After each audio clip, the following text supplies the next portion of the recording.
Hello, hello, hello, hello. Hello. All right. Let us begin here.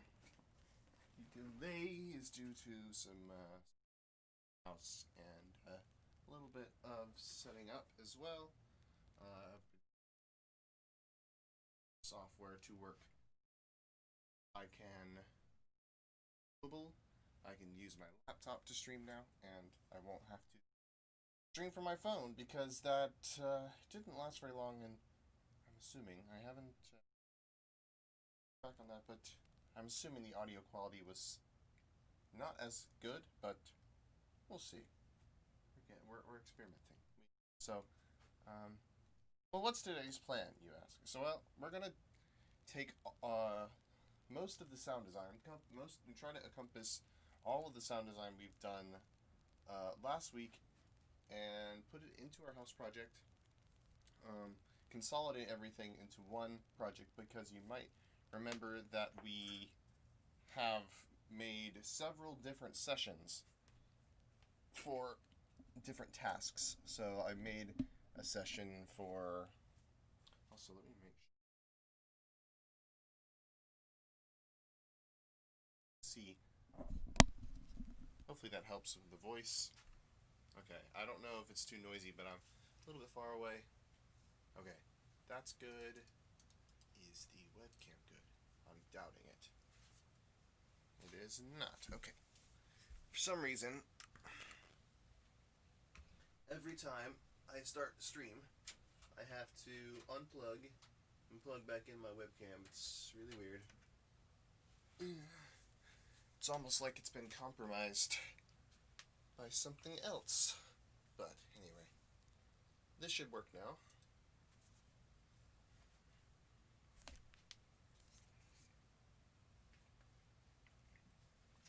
We're doing more push cam today because not only am I going to be laying out arrangements, I'm going to be experimenting with more clips as well because the arrangement will, require the addition or creation of some new melodies or whatnot. So expect some of that today as well. I'm just getting the camera angle right here just so that you can see the most. It's not wobbly and not crooked. Don't want it to look too lopsided here. Okay, that's probably a good angle. All right. All right.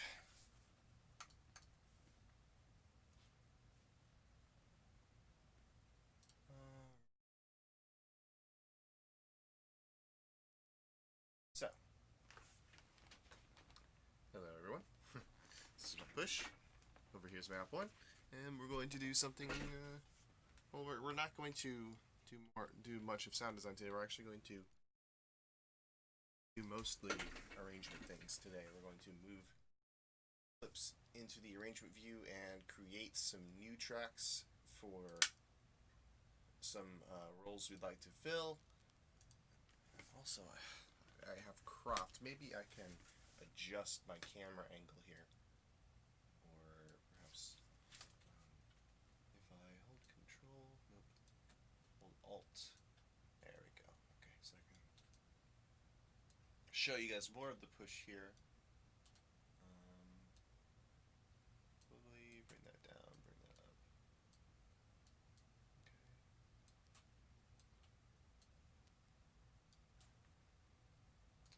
Alright, that's a little better. Let me move this a bit.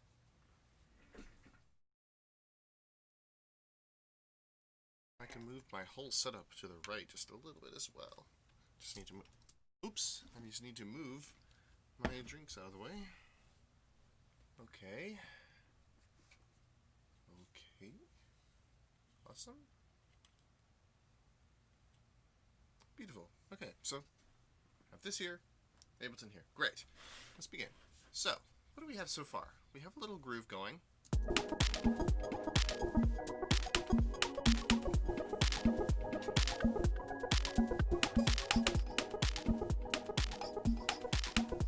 Let's kind of break this apart here, so I'll stop everything by clicking down here in the bottom right, and we'll pick this apart. So what do we have here? We have some some clips.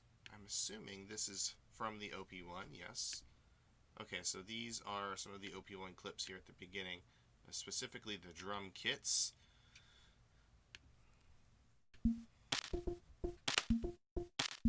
Yep. Okay.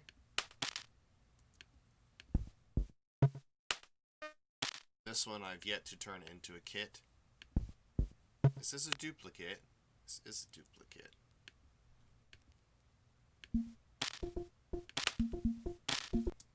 These are both the same. I'm not sure why there are two separate tracks here. Honestly. So yeah, there's those things like that I need to clean up here. Okay, and another thing I can do to consolidate these projects is I can go to where they're saved, and I've got to, of course, find them. What did I save it under?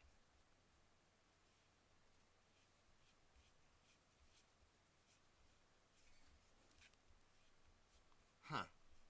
Oh, here it is. Okay, so we'll go here. Then we can open this up in the browser. And then we have the audio track with one sample on it, which we can drag over here. And there we have our bass that we got the other day. And I'm not sure if I've got everything here, but... So we got some OP1 samples. So I'll rename this OP1 samples. Okay.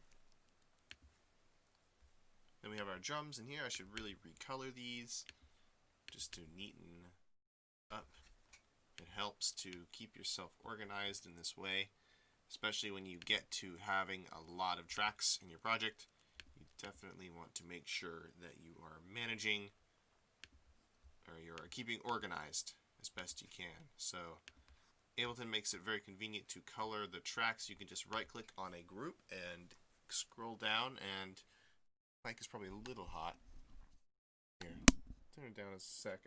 I just had it up because I was across the room. But anyway, come here. You would set your color by right clicking in the group, and then you can go right below here, and it says assign track color to group tracks and clips, and that's exactly what I've done here. And I'm going to do a similar color scheme to, or not similar color scheme, a different color scheme to melody. I'm going to say that's a nice green. I'm going to do a nice lime green on that one. Harmony, you will do a nice light blue on this one. I'm going to change it up a little bit. So, assign track color. Backgrounds, this will be like magenta? Sure. Why not?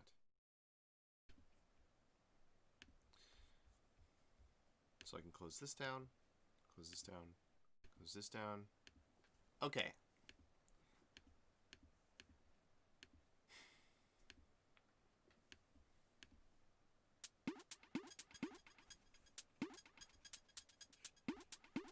So what I've got going on here is just a drum rack with a bunch of various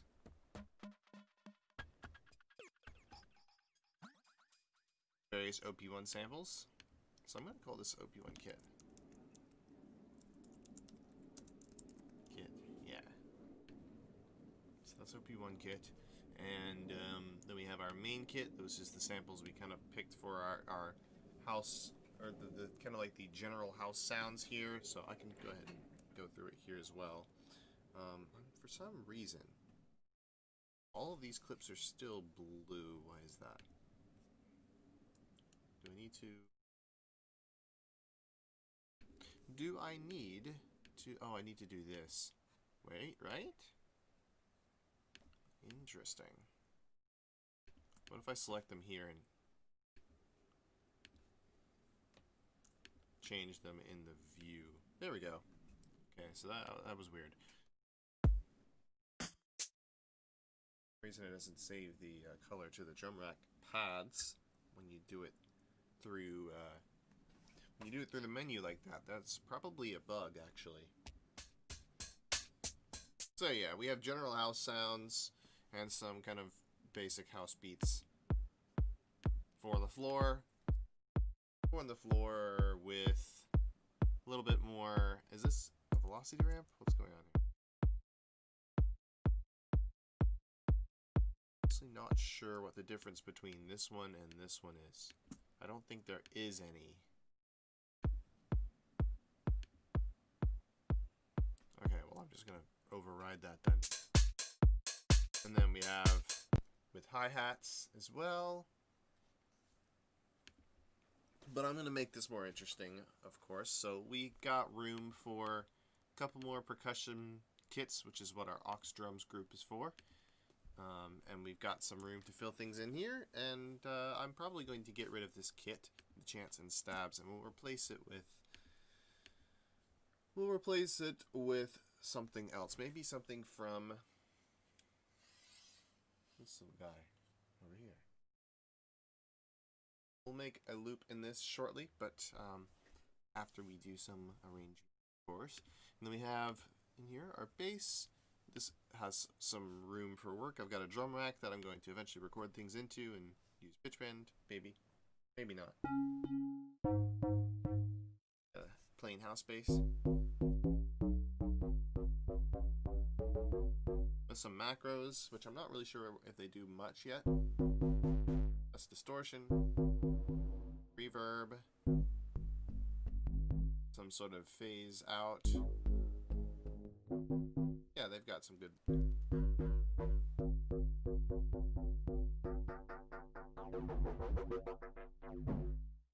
effects on them.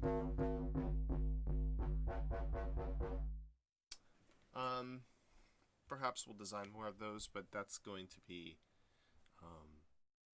as we see the need. What we'll end up doing in the arrangement is we'll probably lay out the melody of the bass line's gonna. It's kind of confusing to say the melody that the bass line's gonna play, but right, you know, we're gonna lay that out with simpler instruments, and then we'll come in later and just change up the sound, keep the MIDI, and then that will, and of course we'll be doing that anyway with all the automation and such. So, not too concerned about the sound design of the bass today. So we'll get to that. But we have a couple things. We've got a driller bass.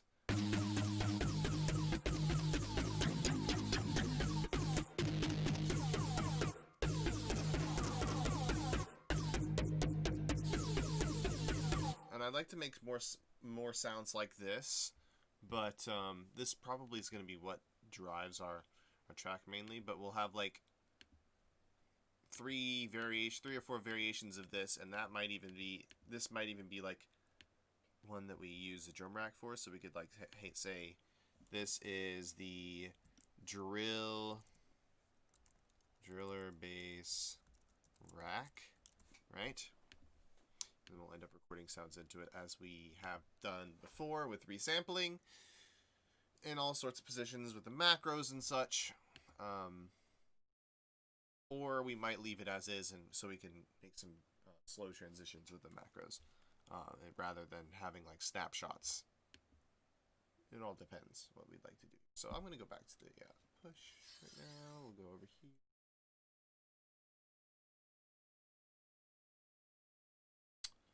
Got melody. We've got a lot of room here for stuff, and also a lot of room over here. We got some chord sounds, lots of chord sounds. I'm going to turn off the drums for now.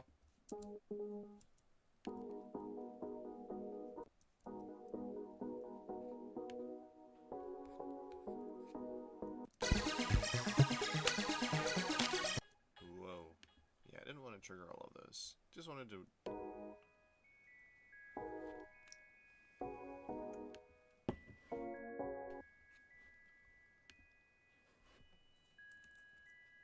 Well, I guess this is technically a OP1 sample as well. OP1 group.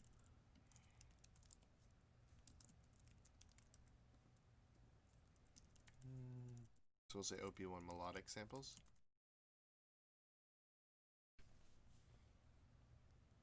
And I'm going to move that over to here, where it belongs. Recolor it as is.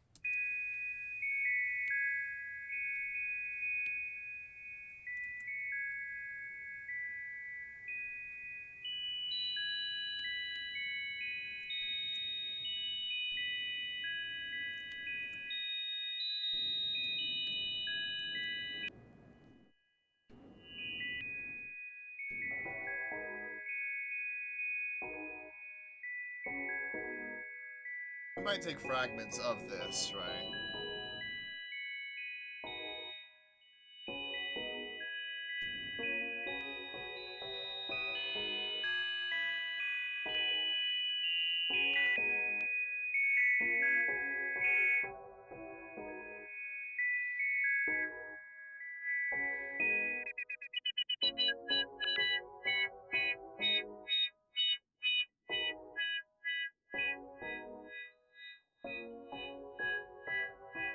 So yeah, you can do everything from here if I really wanted to. I'm setting up the LFO on the auto filter. I mainly came in here to change the shape of it though.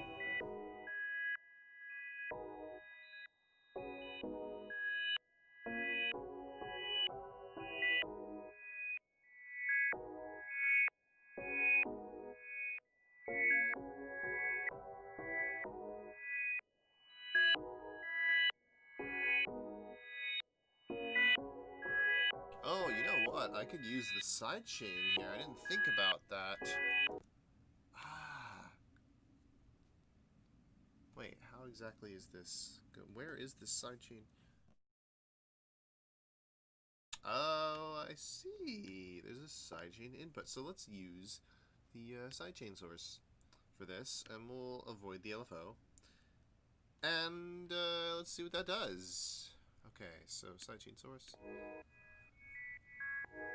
So now,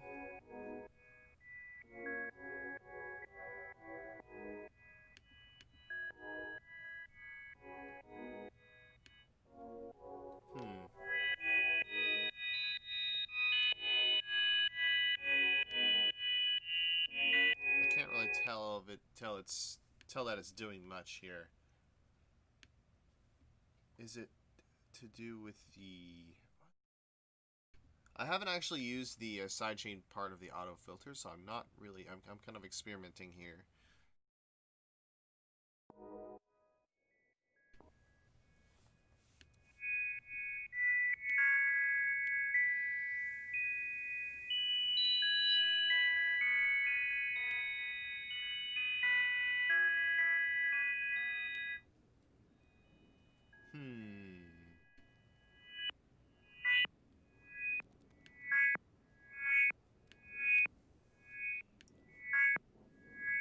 Yeah, I can't really tell that it's doing much, which is fine.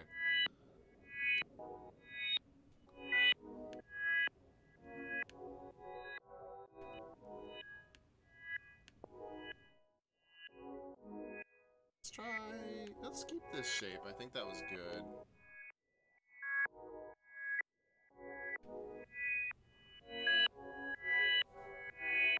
Then we'll put an EQ after. Or there might actually already be... There should be an EQ on the channel itself, I think. Because most of the energy's around here, right? All of the rest of this is just noise.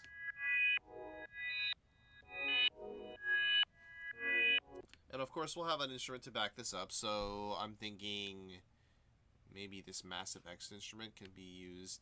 So this is the idea, right? We're going to kind of think of things that need to exist, and we'll just make tracks for them. So this massive X track, I'll repurpose that to be, so I'll call this one, so this is op1 melodic, massive X melody support.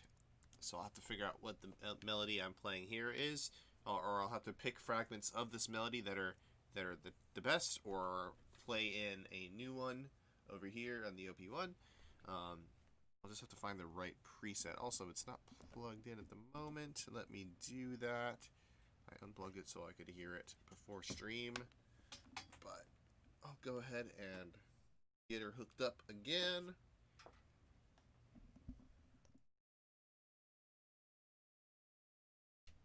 Alright.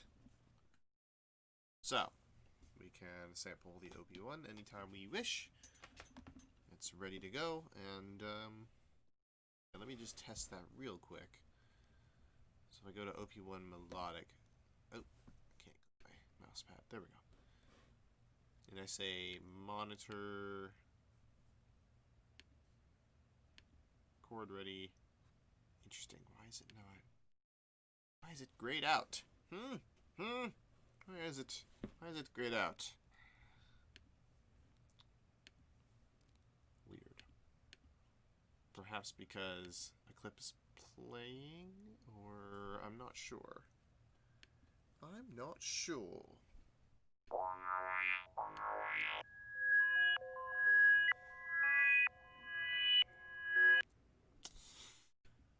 So yeah, if I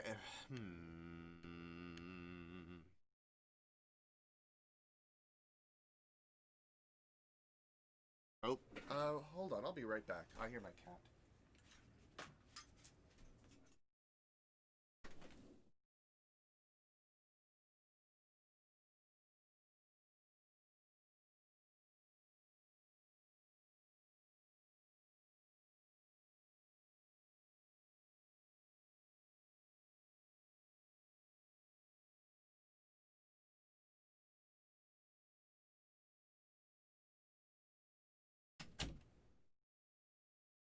Sorry about that. He was whining. Needed to be let out. Okay, we're back. Let's see why. I guess I'm gonna have to make a new track, or maybe it doesn't. It can't be inside group here. I'm not sure why this is not picking it up, but it's fine. Let's make a new track then. And we'll set it to external in. This one can't be highlighted either. I guess it's probably to do with my settings then. Maybe it's because I turned off my audio interface whenever I'm not using the computer here. Perhaps it didn't recognize it. Aha! That's why. So I need to set this to input from the audio fuse, which is my audio interface. And now, yes, I should be able to activate these. We should be able to hear the OP1. Yes. Well, we hear the auto filter acting on it, which we don't necessarily want right now. We just want the noise. We don't want the noise, but I'll turn on the gate for that.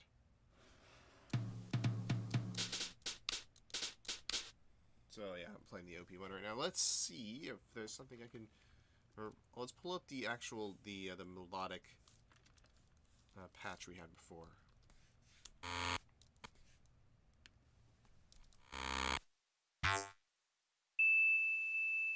Yeah, this is the one.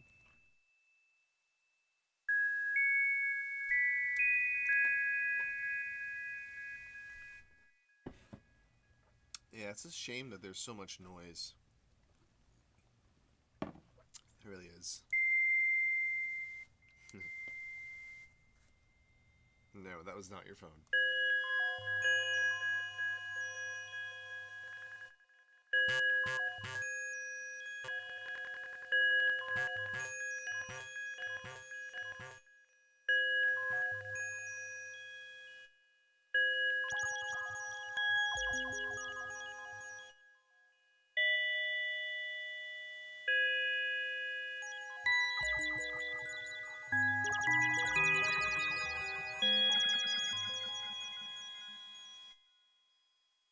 Alright, sometimes I get carried away. But yeah, that's available. Probably won't be able to find something in there. Let's use Massive X instead to write some sort of melodic.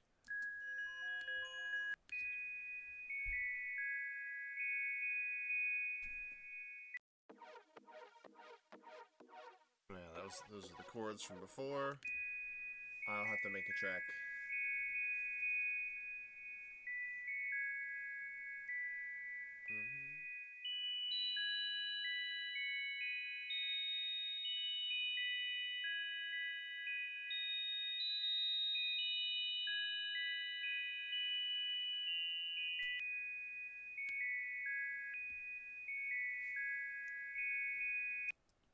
Let's start it from here, perhaps. So we'll get an 8-bar loop there.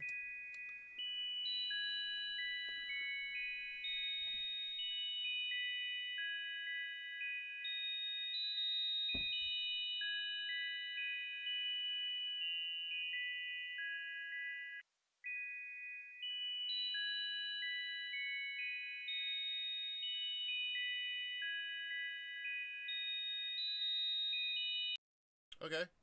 Then let's do.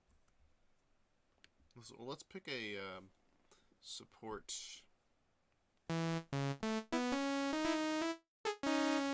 patch that will help us out with this melody. We'll just pick from a preset to make this quick. So what do we need? Let's introduce some other elements. And let's also think about this. While we're doing this, think about how exactly is the song going to start out. I'm thinking it will start out really like kind of atmospheric and kind of really reverberated, delays everywhere, and things will just be going all over the place, and there'll be sound effects and kind of like, and then those will slowly there'll be like a dry wet mix, and it'll slowly fade out to, or it'll start slowly fading, but then it'll quickly accelerate towards a just bear with me here. So there'll be some sort of automation that goes from a really affected, really reverberated, like kind of like, I don't know, ethereal sounding, because this melody is like kind of making me think of, like, I don't know, giving me some sort of space vibe or some deal. But I don't know where this song's gonna go, but I'm thinking some sort of affected but calm start, and then we'll introduce the kick, and then it will. We'll just see. We'll just play stuff. Not really the headspace to describe, nor do I have exactly a plan for what this is going to be. Never do until you just try and play things. So it's best just to not bother with that. Let's go ahead and play some things and see what happens.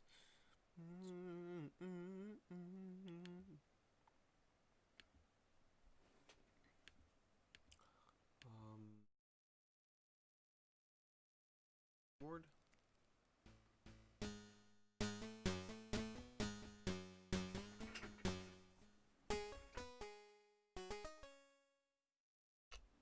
So let's play through. Is this not? Why can't I hear this? Ah.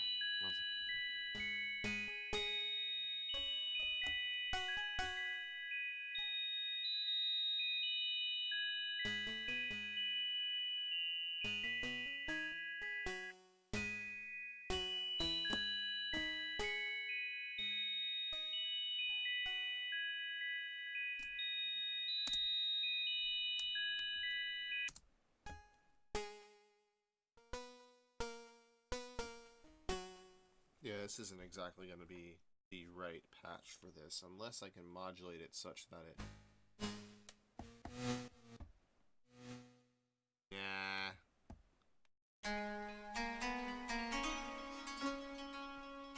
Ah, well, that's interesting.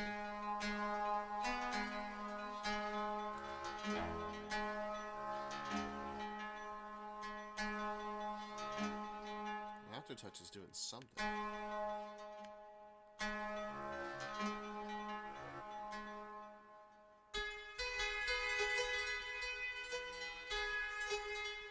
It's also very large amount of low energy there, which we can EQ out after the fact, but I'm going to try just do it in line, make sure the routing's right.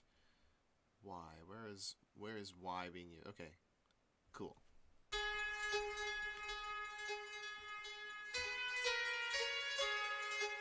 Also, the envelope can perhaps, maybe we can bring our sustain level up.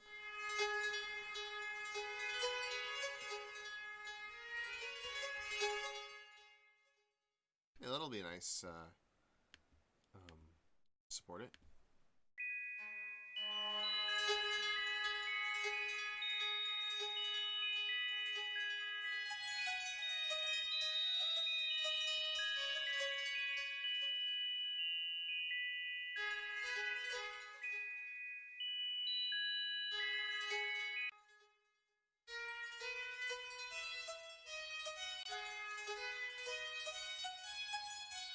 I'm just going to copy the rhythm for now because I don't exactly have all the notes that are being played here in my range. Maybe I can bring it up an octave.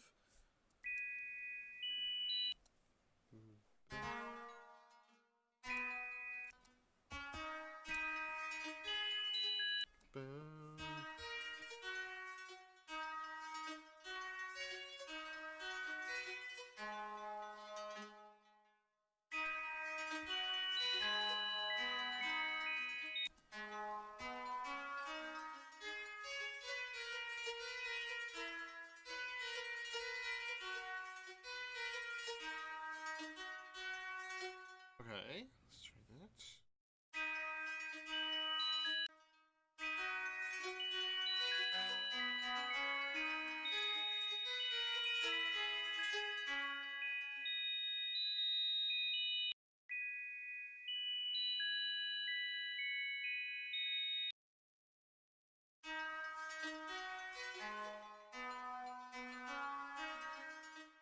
Second part was.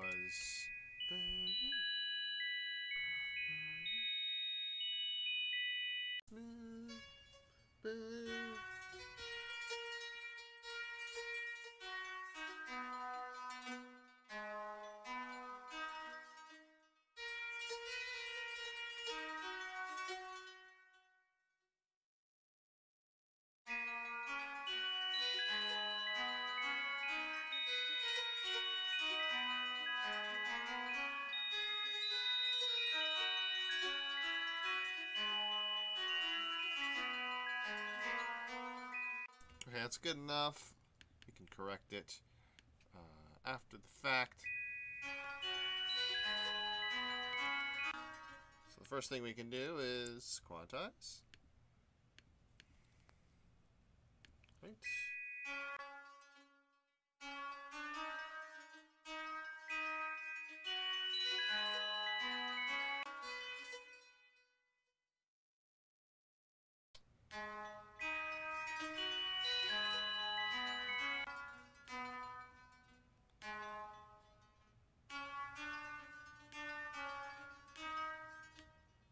I'm honestly not sure what's faster, I'm not sure whether to, rehearse it a little bit longer and just play it exactly as is, or just go ahead and draw in the MIDI. And if you have an idea of what the melody is already, I think it's faster to just draw MIDI, because if you have like an audio version of the melody, and I could always try and transcribe it to MIDI. I think that there's an Ableton feature that lets you do that. But I don't know if it's exactly going to be reliable. Could try it though.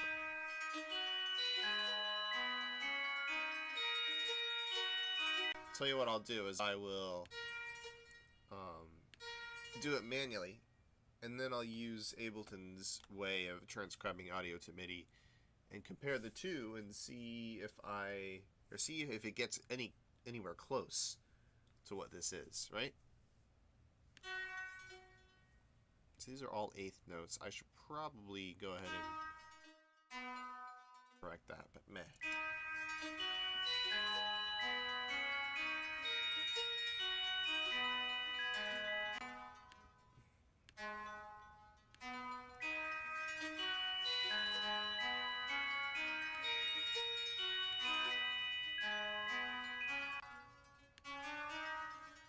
here. Boom. Boom, ba-dum, ba-dum.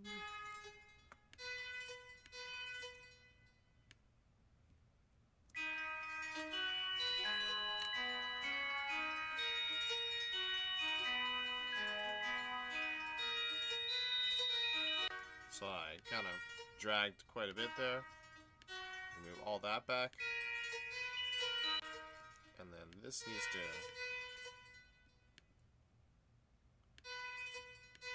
be like that.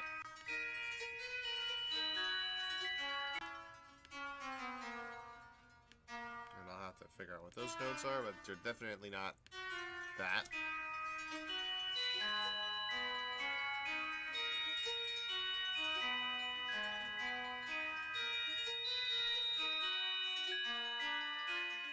Yeah, I'll have to just disable these and just listen to what that is around there. Alright, stop.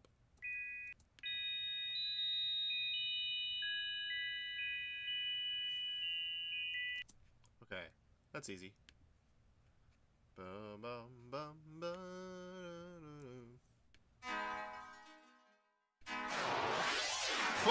Sorry.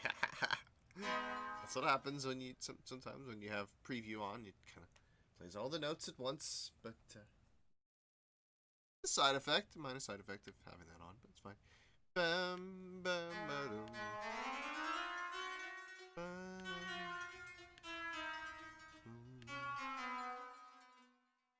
Okay, let's try that.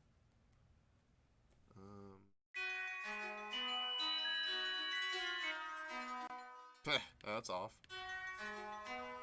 Bum, 1, 2, 3, and 1, 2, and 3, and 4, and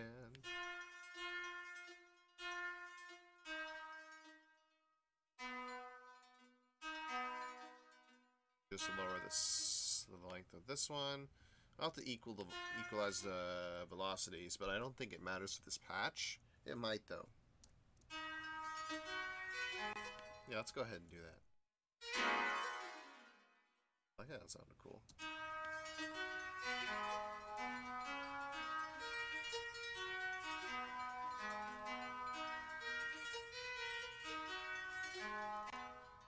Good so far. Make sure all the notes are connected.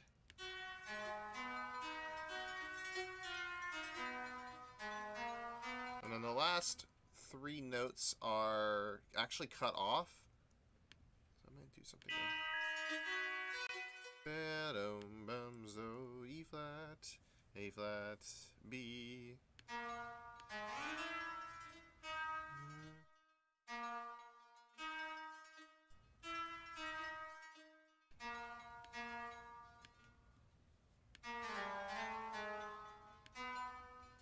Okay.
Let's add one more effect in. Yeah, so I said no sound design, but I kind of want to get this right.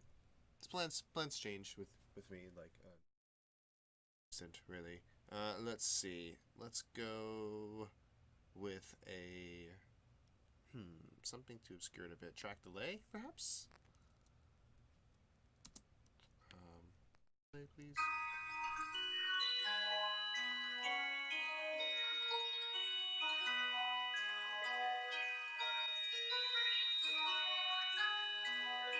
This might be useful when it comes to basses, actually.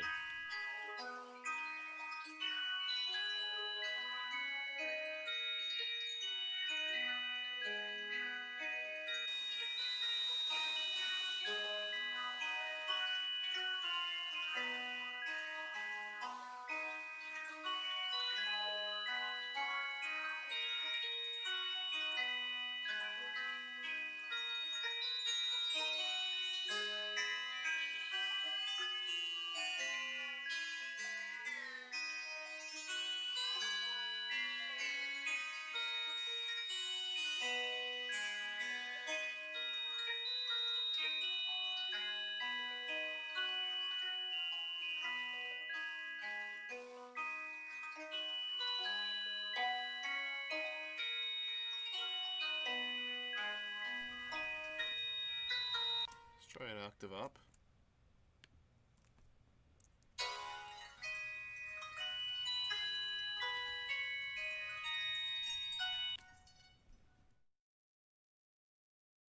Now let's try some MIDI effects on it, like arpeggiator.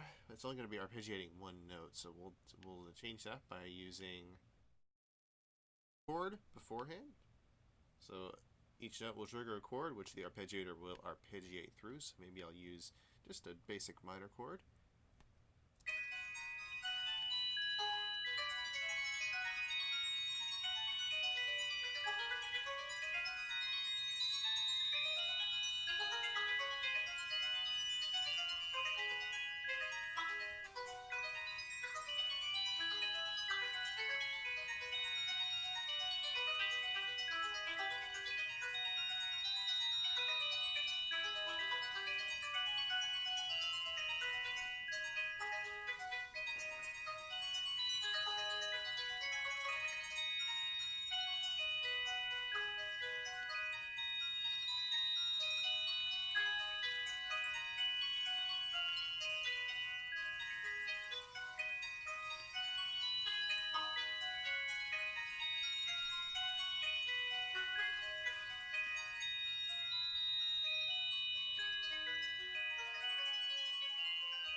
You can get some pretty weird, strange results with this.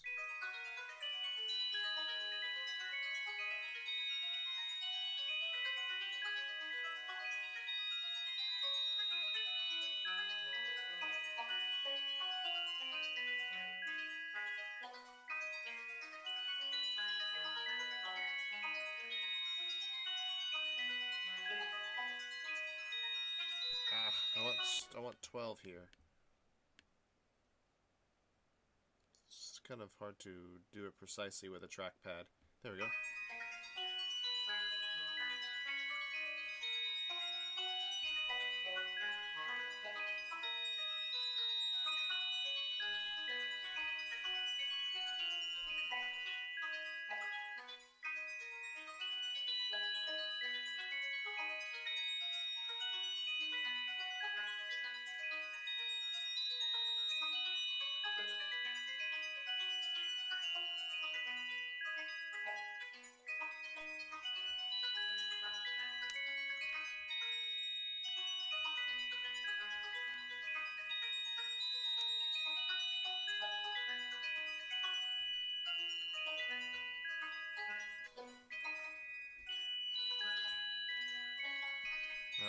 So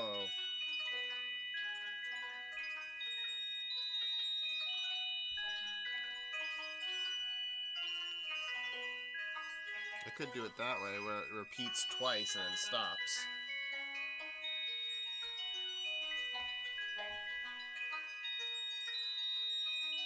I think I'll do it like that, so it kind of has that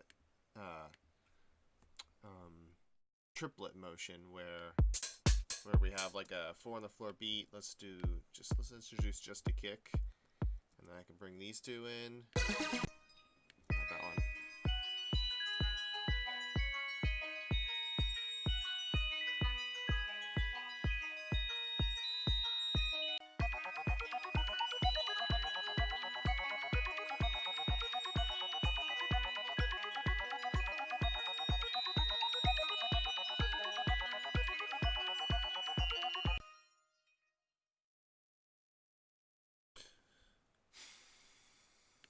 Then how could this start out? Maybe do I want to start with those two? I'm not sure yet. I'm really not sure. Let's see. Well, let's just put something in, right? Get rid of all that. Don't need that there. All of this can go as well.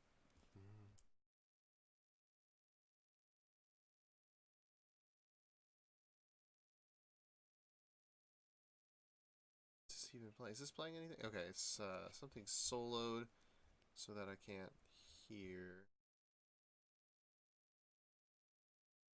This kit here, why is this not playing? Oh yeah, because aux drums is muted.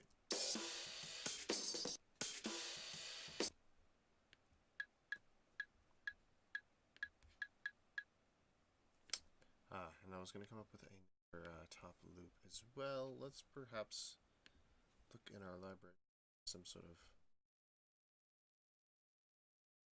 loop that we could use. Some would consider this cheating. I consider it using my resources. But I don't want full loops. I just want the topper part of them.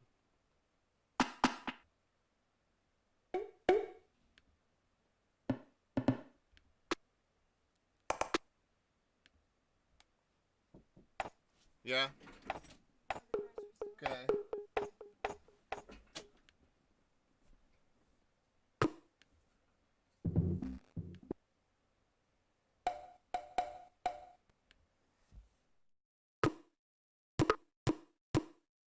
So I'd like to use this, but not in the sense where I just use the loop straight up. I'd like to slice it and use the individual hits from it.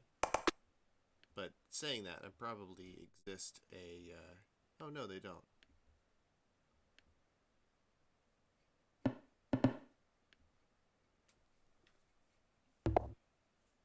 Yeah, so I'm going to use one of these beats here to extract the sounds from them. Because there's some good sounds in here. I'll put that up there.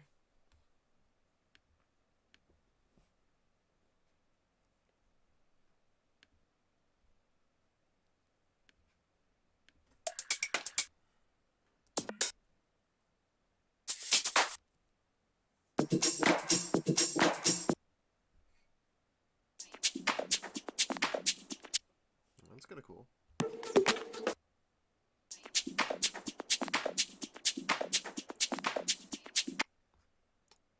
So what I'm going to do, okay, I'm going to like, oh, no. I'm going to make a drum rack that consists of slices of loops where I think the loop sounds good, but I don't want to use the whole thing and it's like in its entirety. I would like to use it more as sort of a slice. Why can't I not dry? Oh, it's duh, because this is an audio track. So I need to move that there and then that there. There we go. So now I can back to my library, grab that top loop, and drag it into one of the clips in the drum rack. Then I can come here and take a tiny slice of that loop.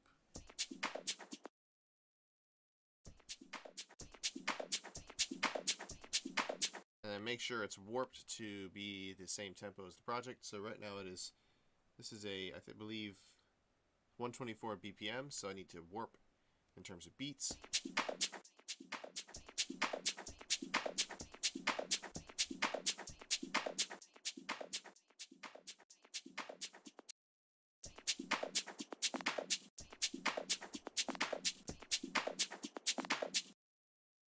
that much. Let's try some other slices of it.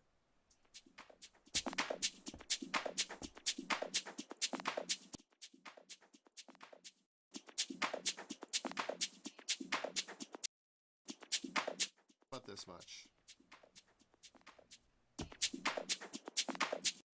Yeah, that's cool. Alright, then we'll take some other slices.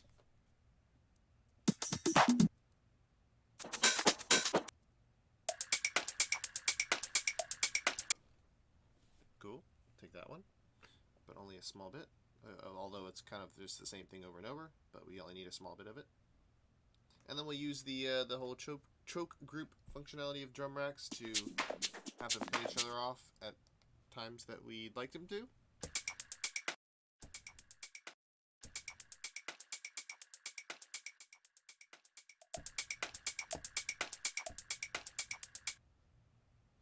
How long do I want this to go for? 1, 2, 4. Okay, I want it to go on for a whole measure, basically. 4. Maybe I'll start it on offbeats. 1, 2, 3, 4. 1, 2.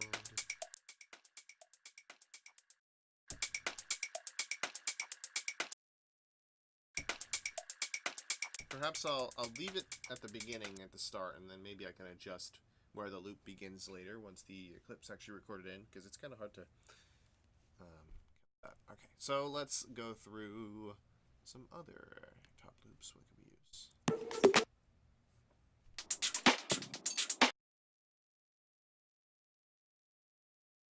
I'm only gonna pick a few. I don't want to be accused of cheating or all that. But you know, they're there. I'm gonna use them. But I'm going to use them. I'm going to select them. I'm not just gonna copy paste and just throw it on a track and call it a day. We're gonna do something to it to combine multiple and do it in a creative way and use some effects and all that, make it original. But still, source material exists.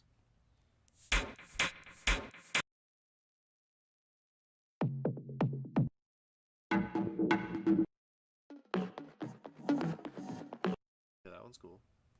I'll take that.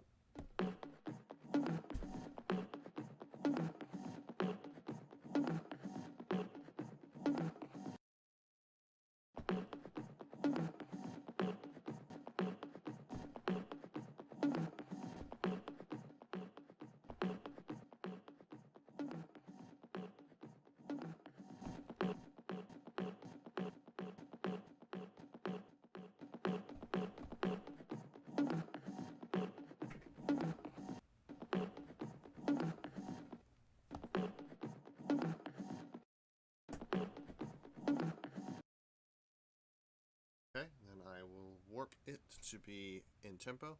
I think it already is. Yeah, it is.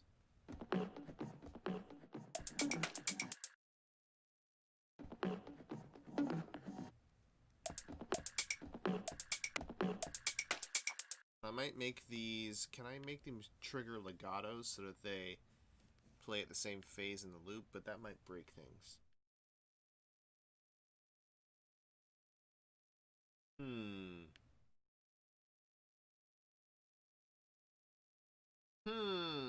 Nah.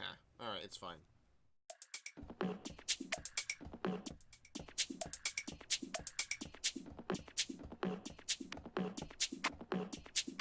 See, this is why that's why the start of the loop is really important, because I'm going to be kind of going between them quickly.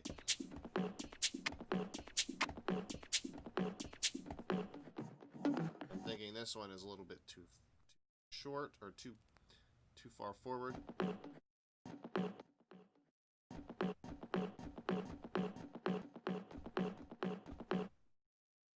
Maybe if I put on the metronome.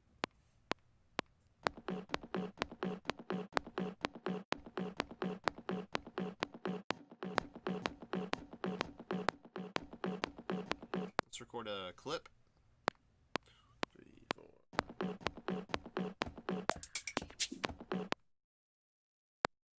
So I'll use one where it's just these 4, quantized to quarter notes. There we go. Now we have an accurate.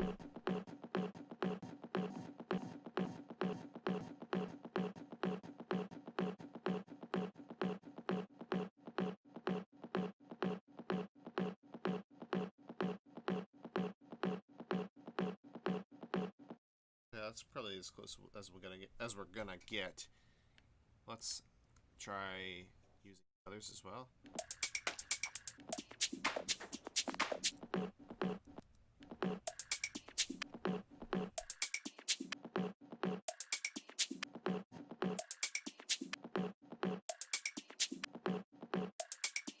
I feel like the others need to start a little later as well.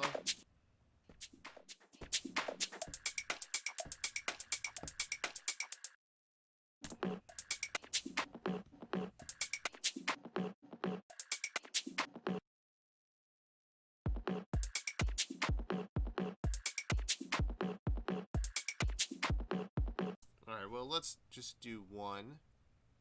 Does that feel right? It does not.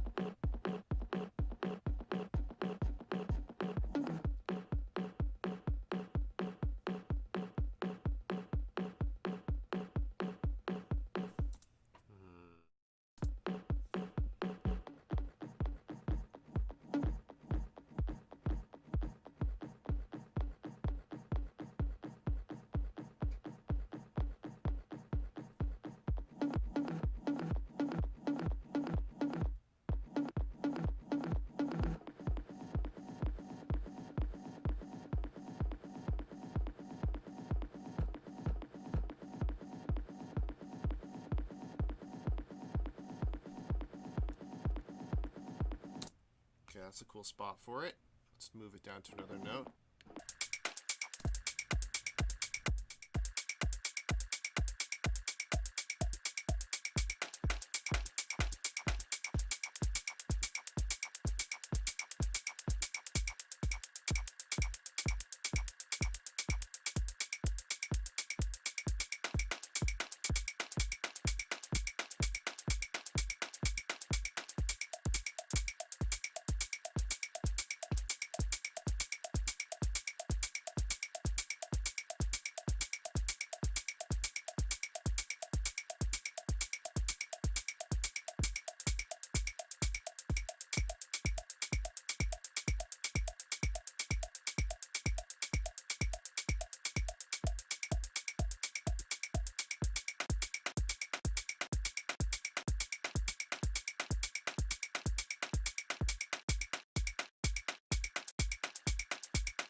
That's a good starting point for that one. Let's move on to the next loop.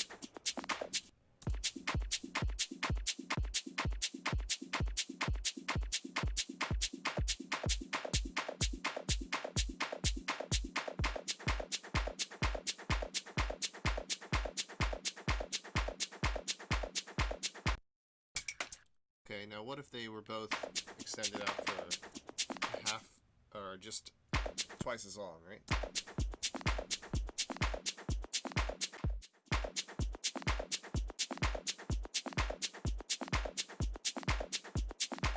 What about this note?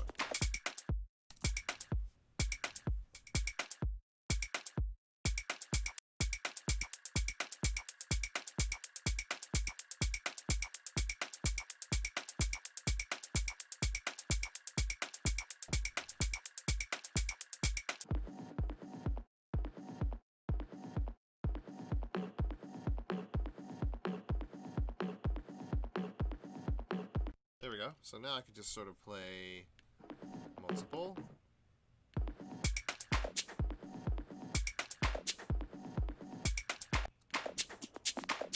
So maybe we want this one on 2 and 4. I meant that on 2 and 4. And I can use this in between.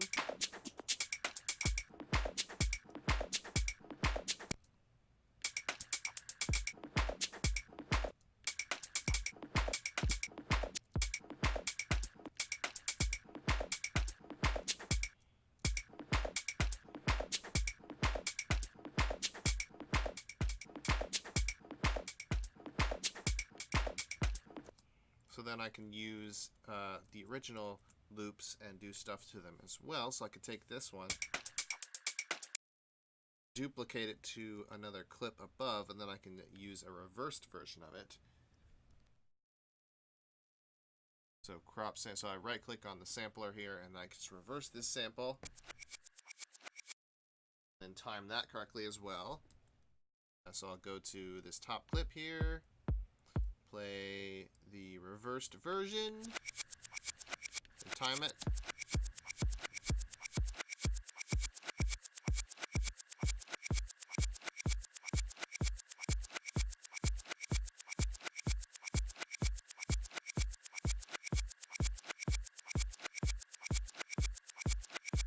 Nice, okay.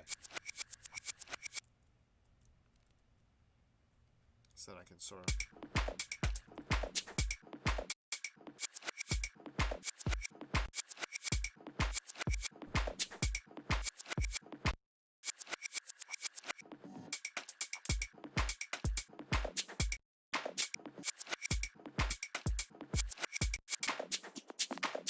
If I duplicate this, maybe for the last...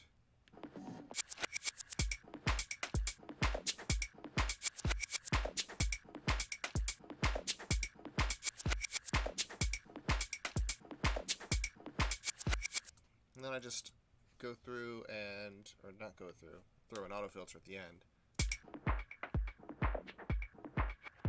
And then an EQ to cut out all of that low end.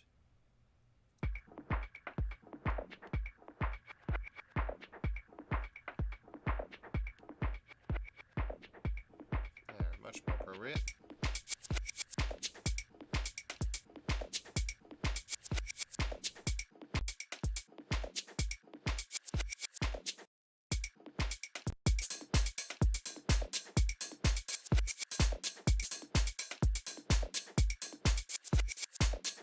Fits well with the main beat, nice. Okay. And that as well.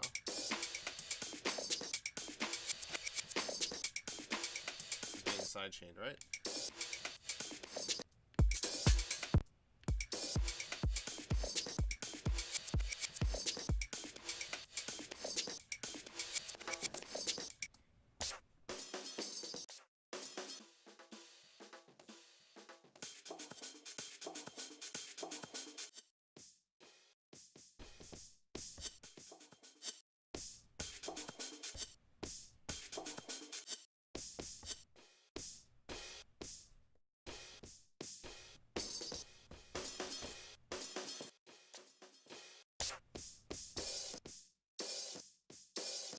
Like that could start it out, maybe, I'm not sure.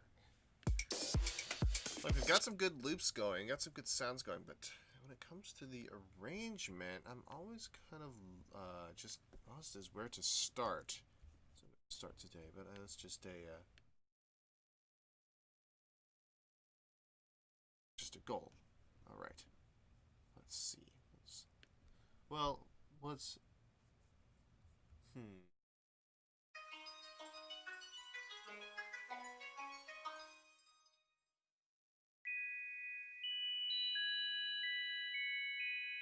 I got an idea. Let's drag this in. So that's in melody group. Go down to melody group. And it starts out with a 4-bar part before it actually reaches this main loop. So what I'm going to do is drag this back. Well, we'll have to edit the loop region of it.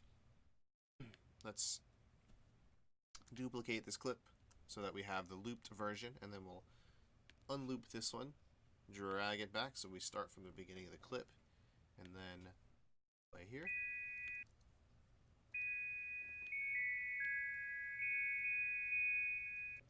And we have a, we don't have an auto filter on this one, do we? We do on the whole melody group. Okay, then that's where I'm going to have to start automating it. So auto filter, frequency.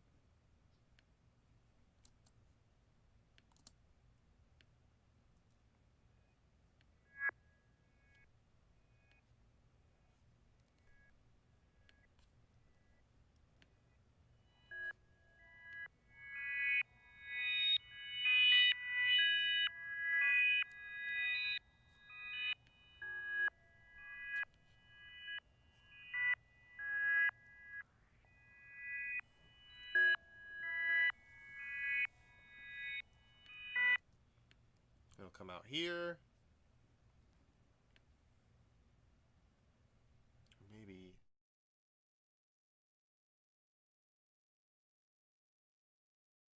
wait for it to come out here. Move our loop region here. So this will be our actual, so this will be like a 4-bar mini intro, and then we'll start our main loop here. I'll bring in the other melody.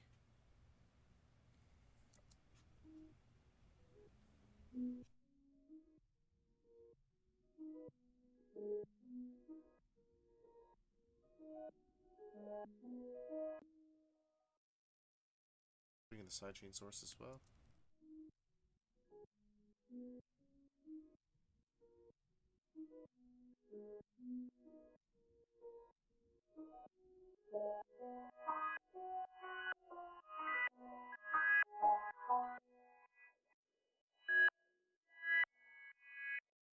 This down here, we're going to use auto filters.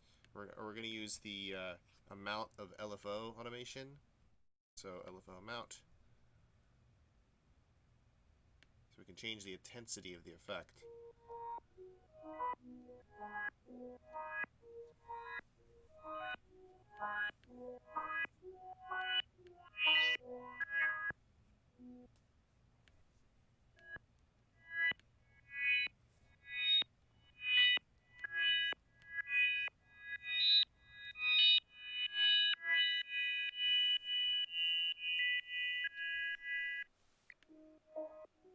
Also bring down the resonance at this point to avoid there being any issues with particularly piercing frequencies to the ears. Here.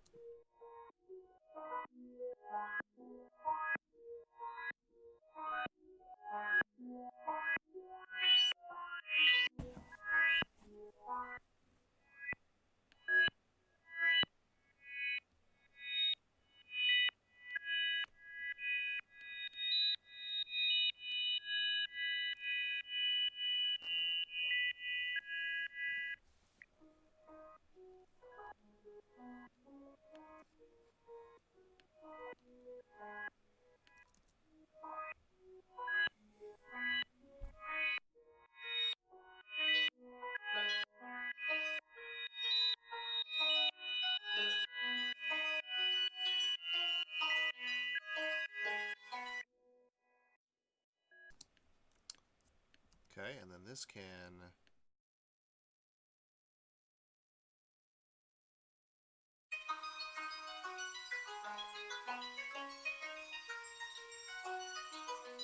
we can change the arpeggiator's rate maybe down to an 1/8 here.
What do we have modulatable here? Not much. Let's make it so that we can modulate all of these things. Okay, cool. Let's add all of these to Ableton's interface so that I can access them through the push. So now that I've configured them, you'll see that knobs have appeared on the top here, and I can control all the parameters of this sound. I'm definitely going to try and work this one in.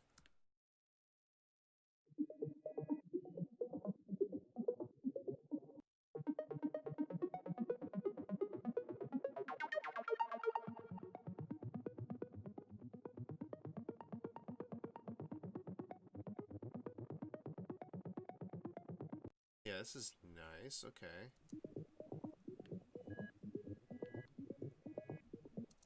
Let's even have this happen beforehand, but we'll use maybe...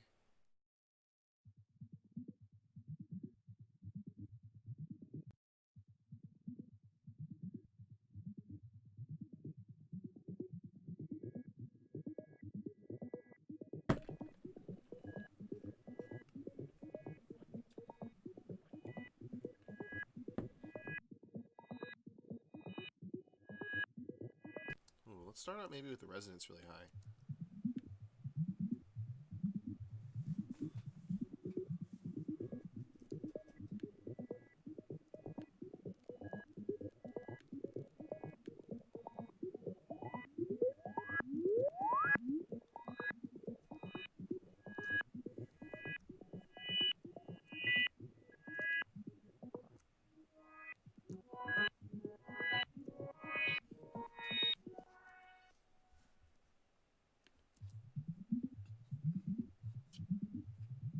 Okay, what kind of atmospheric sounds do you have?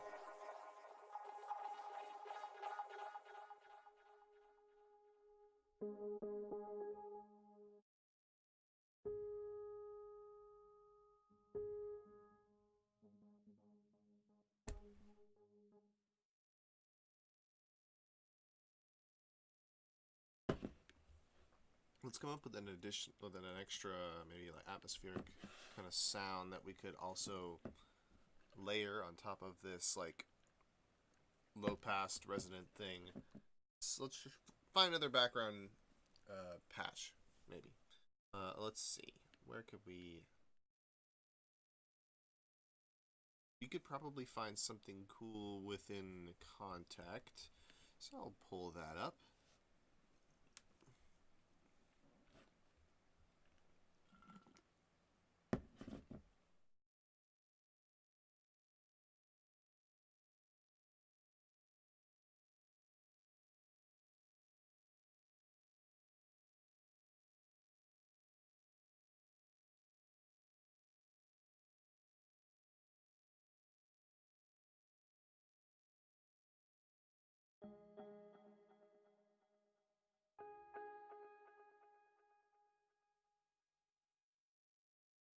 So, textures, alternating current.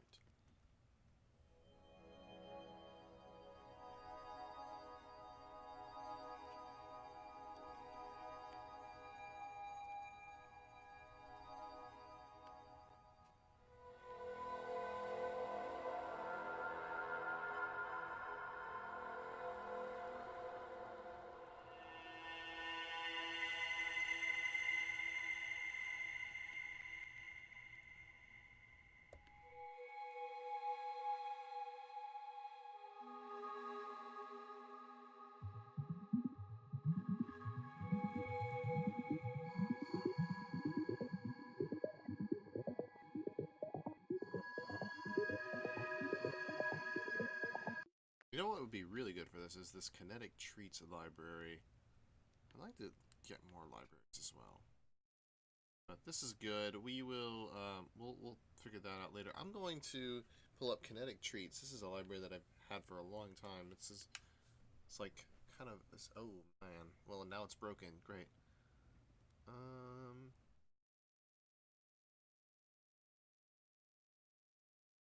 Okay, that's gonna take forever. Let's see. Browser folder. I'm pretty sure.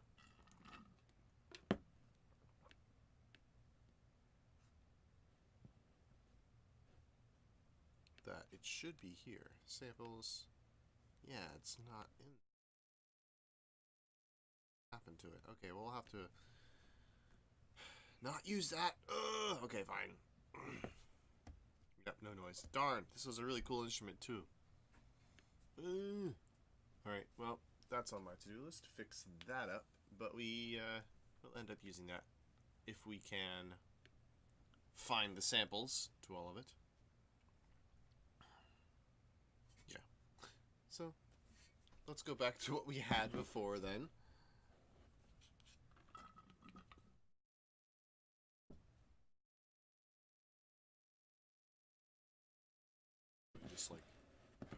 these libraries that are just broken. Fine. Fine! Oh well.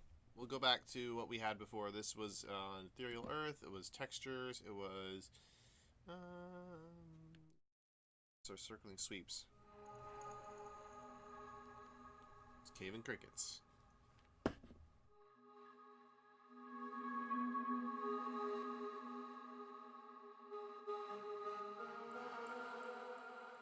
Let's combine that with a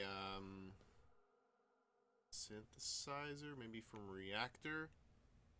Oh boy, wow, I stretched out that one. Did I overwrite it as well? I think I overwrote it. Darn it! No, I didn't.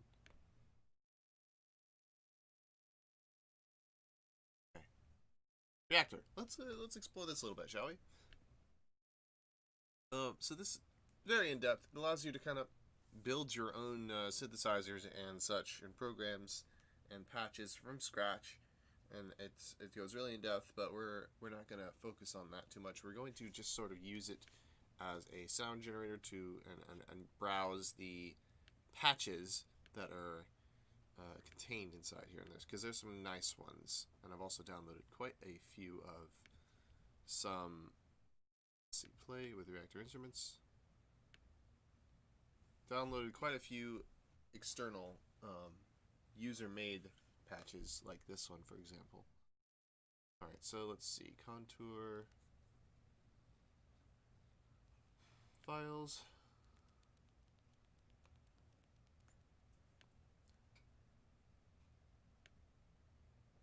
Reactor ensemble. I wonder where I put them. Would be in native instruments, right?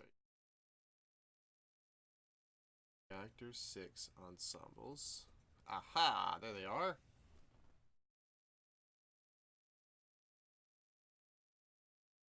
Let's load up MadPad.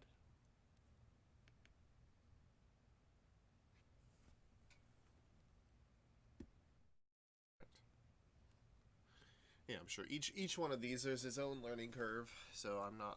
This is the first time I've loaded this one up. I'm gonna find a set.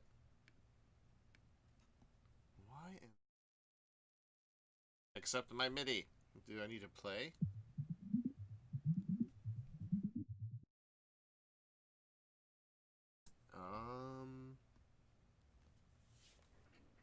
Interesting. Okay, well, we'll come. I'll have to look at the README for that one.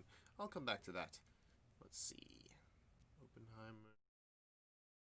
8. No, don't save that.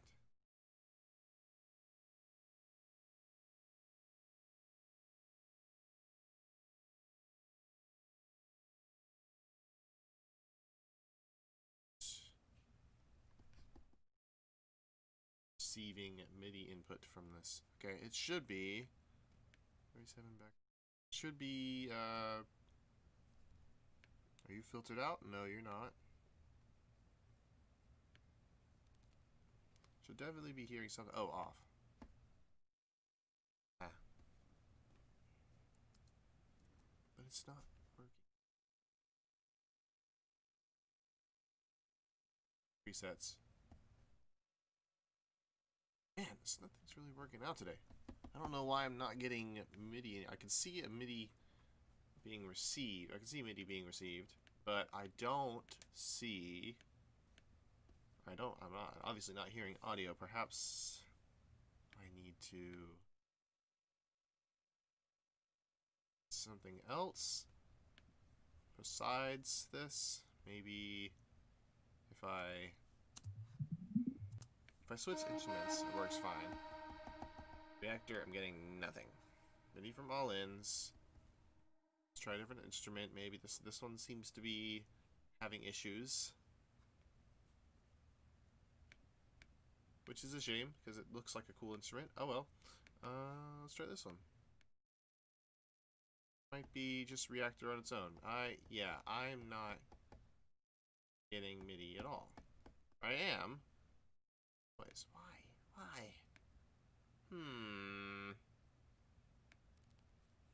Out 1, out 2. Okay. Settings. Great. Yeah, there's no reason why this shouldn't be making sound. Outside of the group even. Weird. It's not in a good octave. Oh, try octaves. Interesting. Maybe it can't be in edit mode.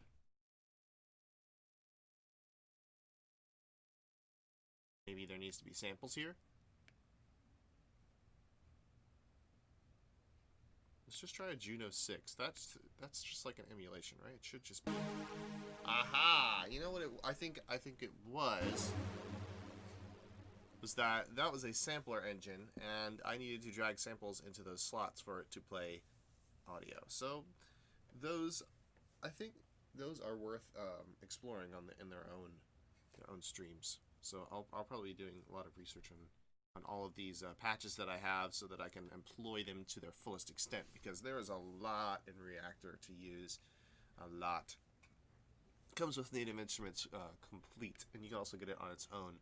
And the great thing about it is people make their own like patches and their own programs that work with Reactor, and they give it to you for free. So it's like you buy this one program, and inside it's like a framework for other things. Particularly this one is an emulation of the old Juno 6 synthesizer, and I'm assuming, yeah, it's got a couple presets, but we can mess with things ourselves. We've got LFOs, we've got our VCF, which is our voltage controlled filter. We have our envelope, we have our amp, which is using an envelope right now. You can see volume modulation and all sorts of things. You've got a built-in arpeggio.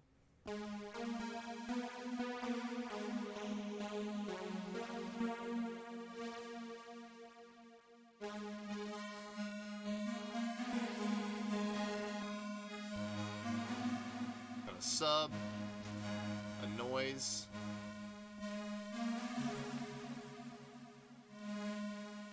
Trying to make an atmosphere with this.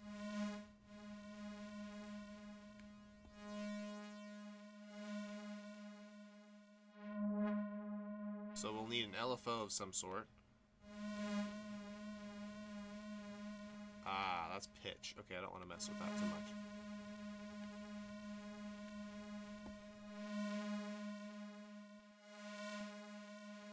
Oh, I got a high pass filter. That's cool.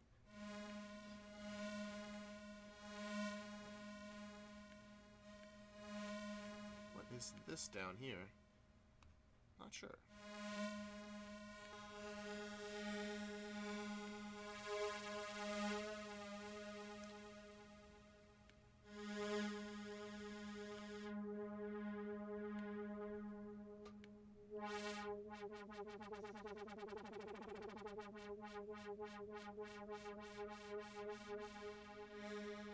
Is there a way I can change the filter shape?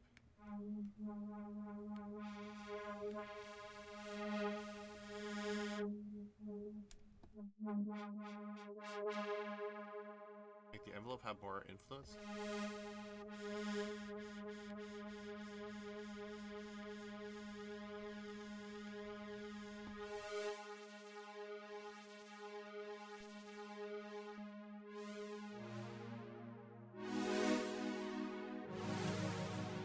I think it's better used for like chords and such.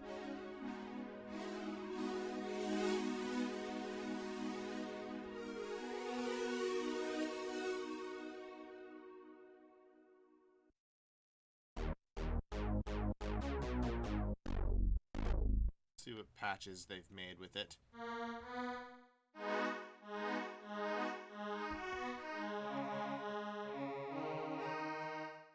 Okay.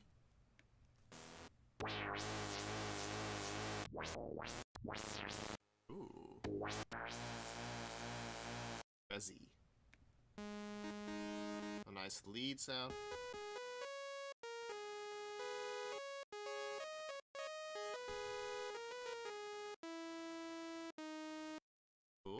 Okay, let's look at something else then. Morphing oscillator. Huh? Oh. What's that? What's that all about? Anyway, some of these are actually effects, I realize. Okay. Let's see here. Where are we? Ensembles.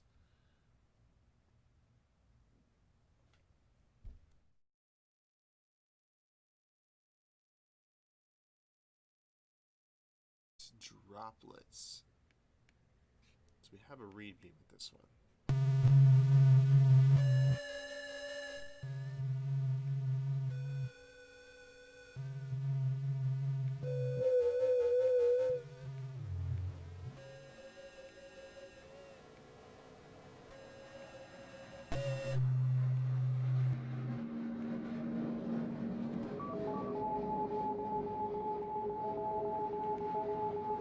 Okay, this is crazy. I'm assuming this is blend between 3 and 4, then 1 and 2.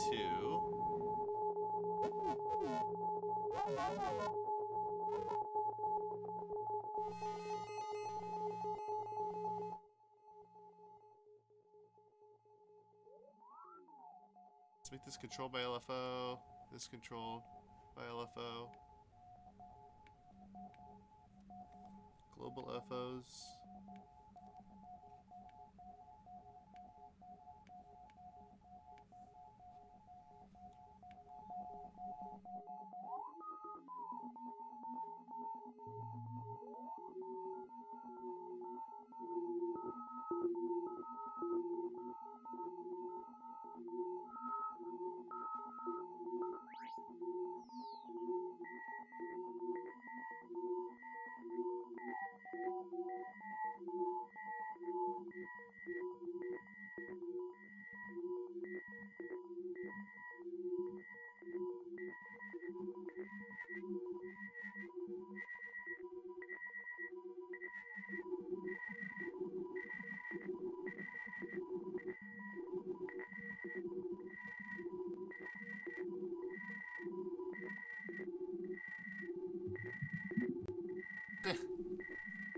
Yeah, I don't know.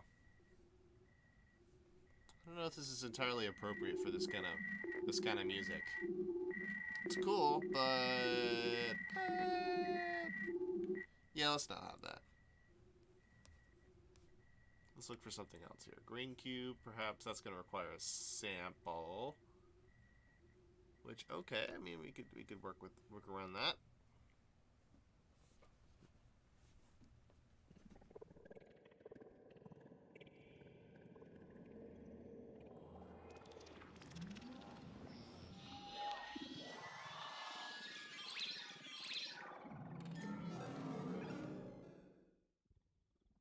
This stuff exactly being controlled. There's so much that's going on here. Oh my gosh.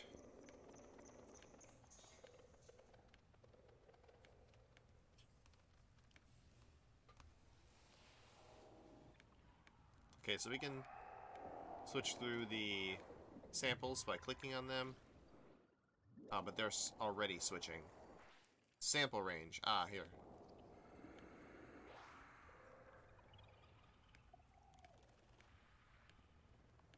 Oh, I see. This is turning on the whole unit. We can fine-tune which sample it chooses by changing these min and max parameters.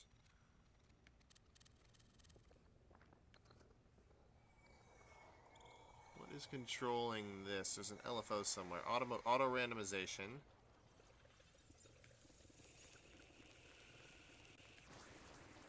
Ah, and I can press this and it just randomizes everything instantly.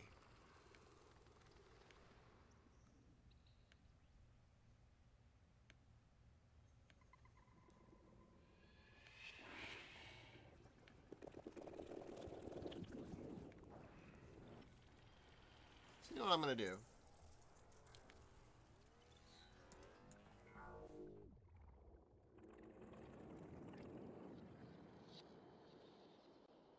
This.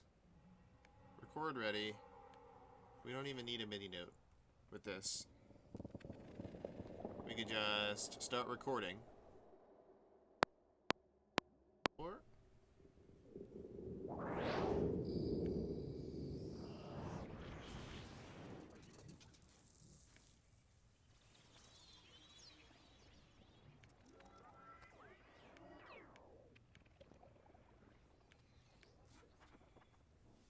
I'm just gonna start messing with stuff.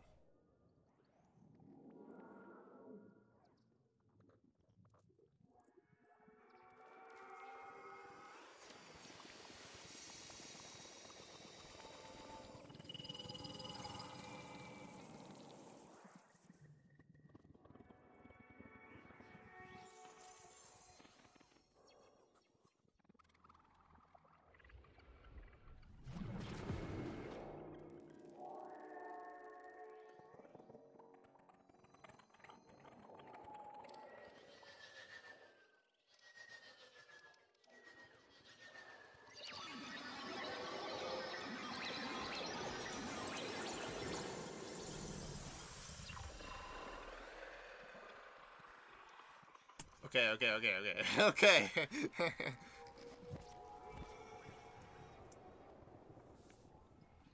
Let's turn this off for now. Okay. Whew. That's kind of crazy. So we've got a very long recording of just what this thing was doing. This green cloud instrument. Oh my gosh. See the kind of crazy things you can achieve with a reactor by just loading up. So now,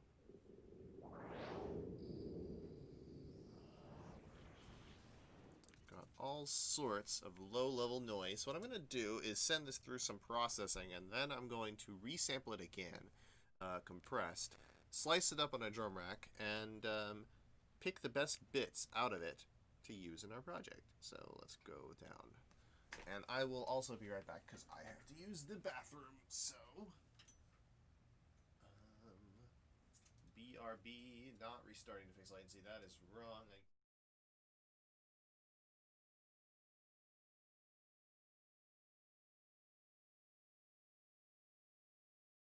Okay, I'll be right back, guys.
Okay.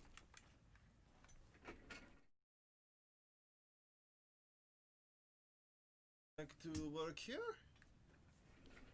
So we had just come up with this crazy sort of output of this reactor instrument. Compress it now, and we're going to re-record it back into another resampling track. So I'll have to make a new one by pressing Apple T to make a new track. Put this one in record ready, and we'll adjust the compression settings so that we have a good result. I'll look at our compression graph here. We see most of our output is down here, but some of it peaks up around this area. So I'll bring our threshold down until it's affecting it, and so we can see gain reduction happening. Not yet. Threshold's going to have to be lower.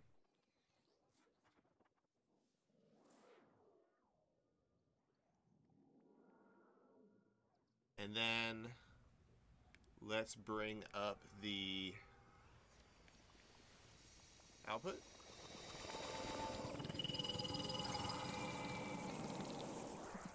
And let's use an EQ. Actually, not yet. And let's just let this play out and re-record it back into. There's no real way to do this offline, unfortunately. Meaning, like, I mean, obviously, yeah, I could go offline and re-record this into a resampling track. But by offline, I mean you could just click, or you could just have the DAW re-record it with the effect on, but not actually play through the clip and or not actually play through it and have the effect. How can I explain this? Basically, some like, remember the Logic streams where there's a feature in Logic called process in place, where you can put an effect on a track, click OK, and then it will process that sample with that effect and then print it back onto the track with the compression, EQ, what have you, without actually putting the effect on the channel and having it there. That's kind of what we're doing now, but just in a more manual fashion. We have to actually play through and record the output of that. So we're going to do that now. 2, 3, 4. Meanwhile, we'll listen for some good parts in it. So I'll turn this down.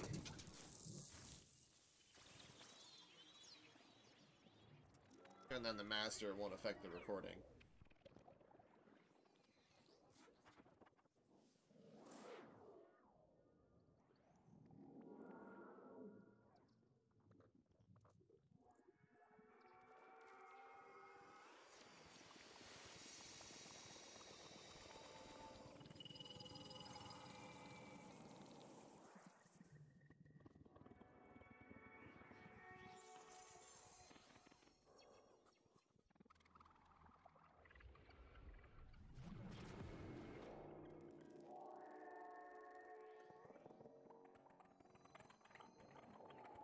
How long is this? 37 measures? It sounds like spaceships flying by.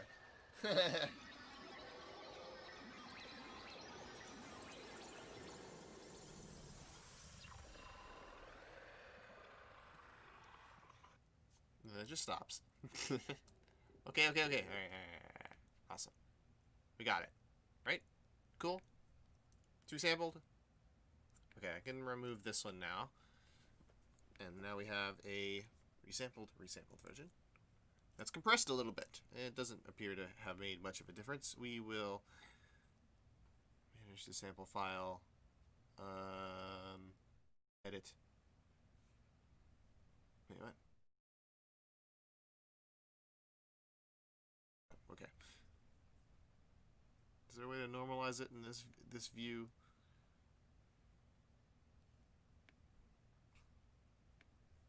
Does not appear to be so. There's a way to just say normalize like there is in a sampler instrument. Fortunately, once we slice this up and put it into a drum rack, it will be in sampler instruments within it. I'll demonstrate what I mean. So if I go Command Apple T and make a new MIDI track, drag a drum rack into it, in order to move this audio 1 clip into the drum rack. Now it's going to exist on a slice of the drum rack. It's going to exist on a clip on the drum rack, and then inside that clip is going to be a sampler instrument. And that will allow us to right-click on the sample and say normalize volumes. I wish that were an option in the normal sample editor. I don't know why that isn't an option. If Ableton devs, if you're listening, I doubt you are, but legitimate kind of little thing, you know. I would like to be able to right-click normalize volumes on a sample in the editor when it's just in a clip. That would be kind of convenient, sort of convenient. But yeah, if I click here, you can see the peaks come up to, or at least this part is peaking out. I could always, and then later on, what I could do is, let's say I take a slice of this quiet part. I can crop the sample. I'm not going to do that now because I want to keep the whole version of this, or keep the entire thing here. I could crop the sample to just the quiet part, and then I could normalize again, and it would bring that up to the top there, to bring it up to 0 dB. So we're going to end up, compression not, having mostly equalized volumes, and we're going to compress it again because we want to have a uniform volume on this texture in the background, because just for mixing purposes, like let's say I just want to bring the whole background stuff, all the background textures down at once. This particular bank of samples won't be fluctuating too much in volume to where I'll have to balance too many individual sections out. But yeah, just setting it up to work out for me, right? Setting it up to be very playable, but also equalized out and mixed properly. I'm saying this for just a jumble of random noise, but I'm just gonna kind of pick and choose here which parts of this noise I want to keep. Just listen through and slice it up.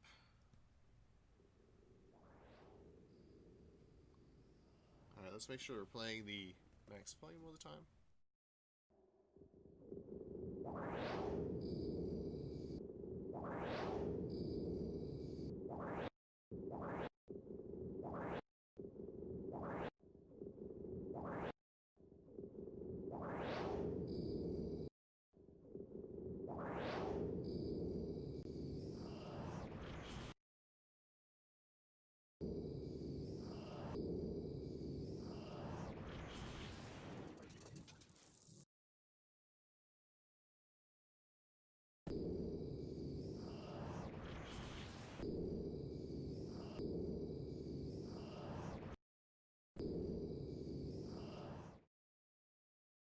I'll put an EQ after this.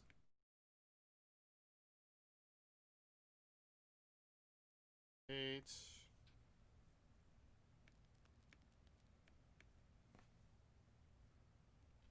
So that when I play the note, all that stuff gets cut out.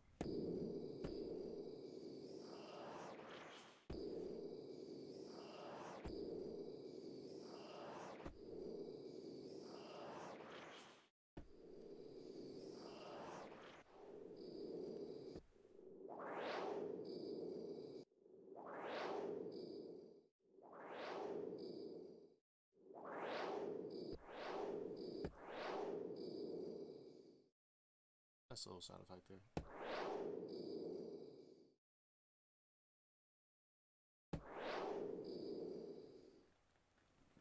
Duplicate that. And then start at a different spot.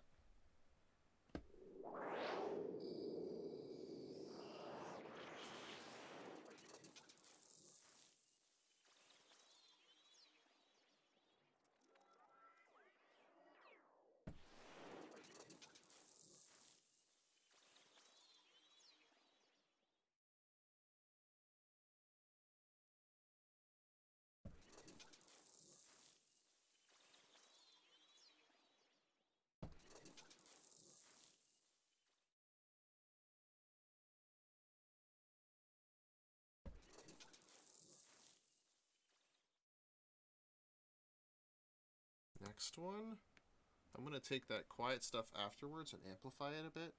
So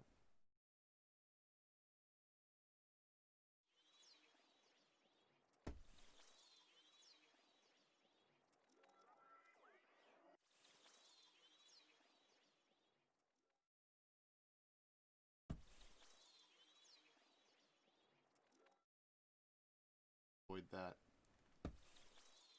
shift at the end, something forward. And yeah, that's pretty good. Now we can crop the sample. So come here, crop sample. And now you see it's just the part that I sliced up, and then I can right click again, normalize volumes, and it's a bit louder. Cool.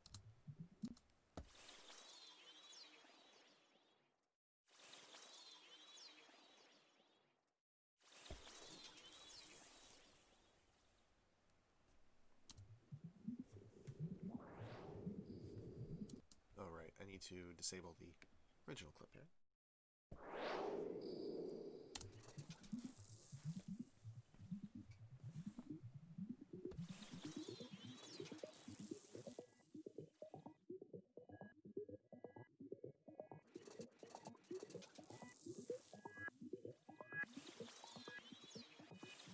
So yeah, I've yet to figure out how to use it. I think I'm going to use these particularly on transitions, right?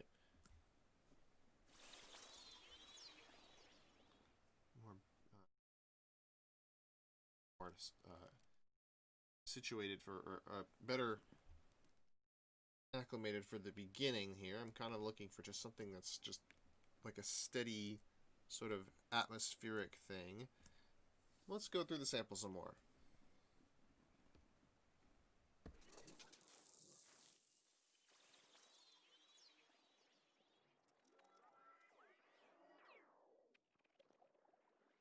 Some nice samples in here.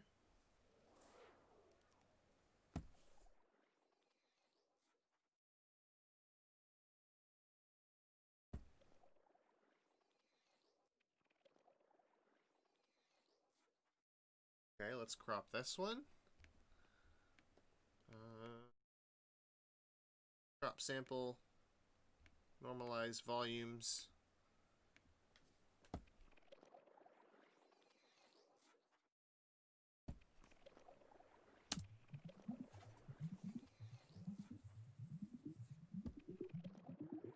You know what I could do is add a bunch of delay afterwards, and that might help to obscure it a bit and make it more of a just like a bubbling in the background, right? Just kind of a texture. We don't want the impression that it's like just a sample, right? Just a blip of noise, just a slice of audio. We want it to be like a kind of just steady, just background noise texture thing that exists at the same time as this filter. So I'm kind of thinking more of like underwater, sort of. That's the vibe. I'm starting underwater, and then it's going to surface, and then it's going to be sort of this more mechanically natured thing. The track itself with the bass sounds being sounding like a drill and having managed to drop this water cup directly in the nether regions. Oh boy. Okay. It's just a minute. Oh my gosh. Oh, what? What? Jesus. Okay. Okay. Yeah, let's keep going through the sample. Oh my gosh. Whoo!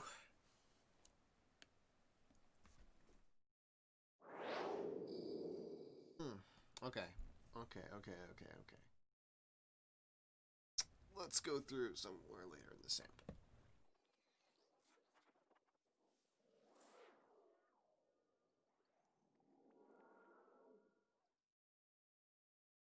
Whew. Man, never mind. I am just... Ooh. Excuse that, guys. I kind of injured myself a little bit. Oh, I'll say about that.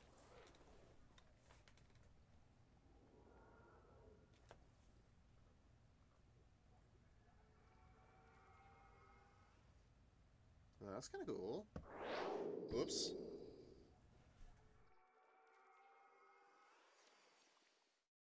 Yeah. Alright, I'll take that much.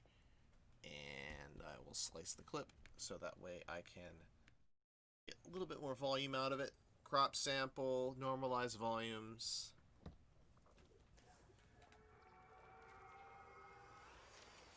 And that's really nice for a transition, actually.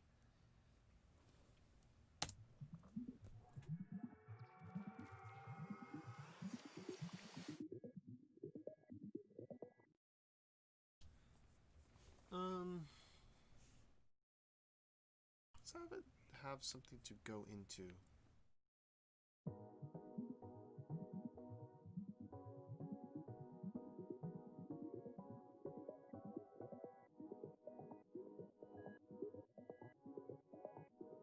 Have it start here, and then we'll use some of the noise effects of this drum rack.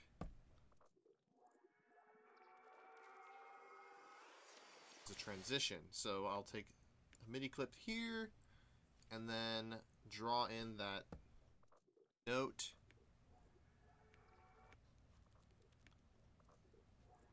Right there.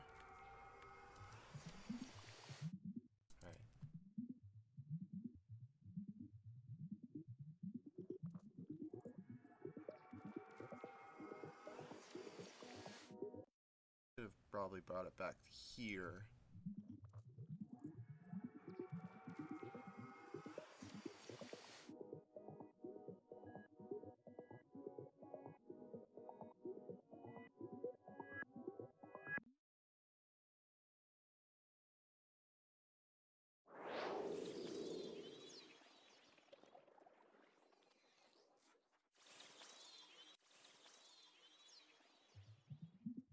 Put that at the beginning. We need this to not be a loop.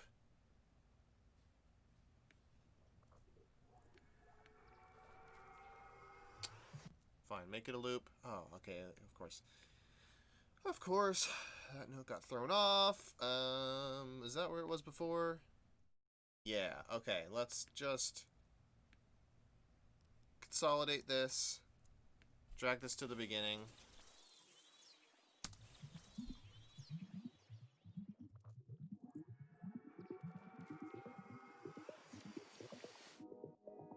Yeah. And we'll have all sorts of interjections of like random noises of this, right? Of this nature. Mixed in with kind of your traditional sort of risers and cymbals that might happen here. So like there could be an impact sound here, maybe a white noise riser might help us. We could grab that now. So let's just bring in a super simple analog patch. So I'll use Ableton's built-in analog synth. Okay, it's in under instruments, and we want the. Okay, we have the sidechain source. We want.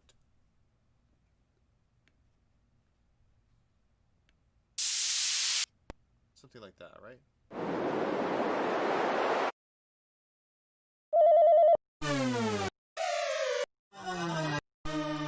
Just kind of curious what the other ones are.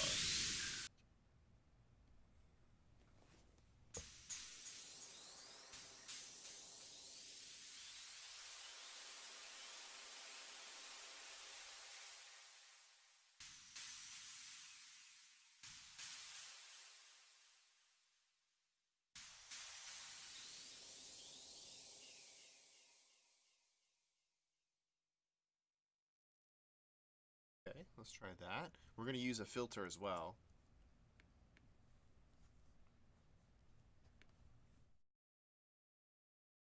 Start the note. I don't think it matters where I play it, no.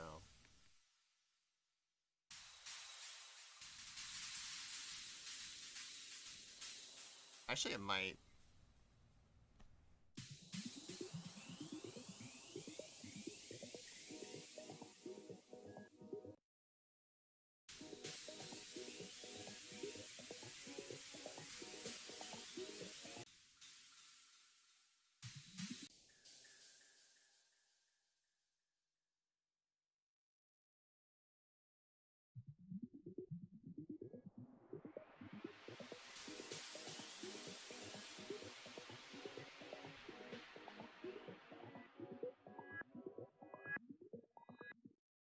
Split this. Consolidate these two clips. I want this to be twice the length. That automation can change.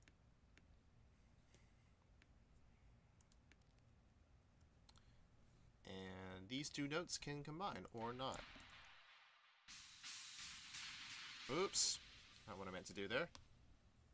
I wanted to extend this to the end of the bar.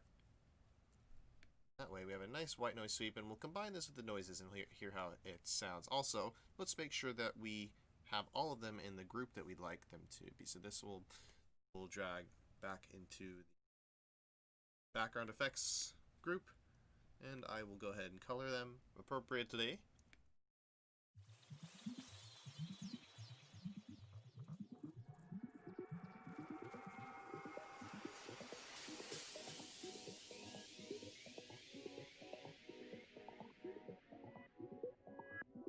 And there we go. We have a nice, decent little intro there.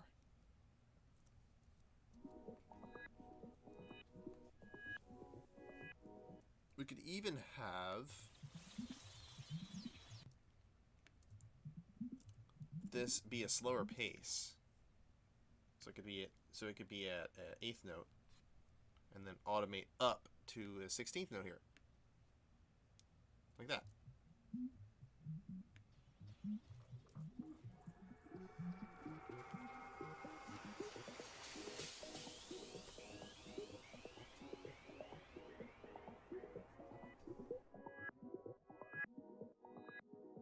And it'll start out, start slowly evolving, and then quickly we'll bring in another element here. Okay, so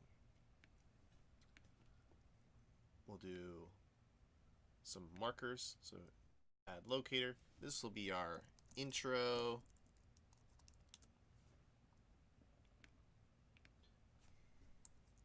Intro, add drums.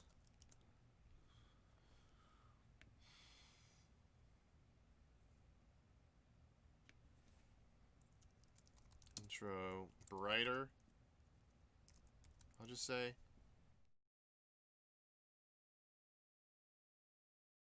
Then we'll leave that there. Add locator. We're gonna have a 4-bar build up. And then we're gonna have our drop at 33. So it's gonna be a quick one. It's gonna be a quick starting track. You know, we don't want to waste too much time. Drop. So that's our goal, right? So yeah, we've done a little bit of arranging today. We've only added a couple elements, but we've done a lot with like sound effects and transitions, and we're starting to get an idea of what we'd like to do, kind of mood-wise. In the beginning, we're gonna have this. We're gonna have like filtered, arpeggiated stuff to go along with the spell sound, and we'll have other synths. I'm really not sure. I can't really put it into words yet, but I've kind of gotten an idea of where I want to take this. And I did I did a lot with like, well, not kind of a lot just like with browsing different instruments, but we've got some extra rolls in place, and we've kind of worked out a little bit here. You know, not too bad. Not too bad of a of progress for today. We've organized our OP1 samples. We've yet to use too much of those. We also came up with an extra drum rack, which we've yet to use because we haven't gotten to the part where we're introducing the drums to the project yet. We could just maybe add a couple here, but yeah, let's just throw in this loop. Just throw in this loop. Let's see how this plays out.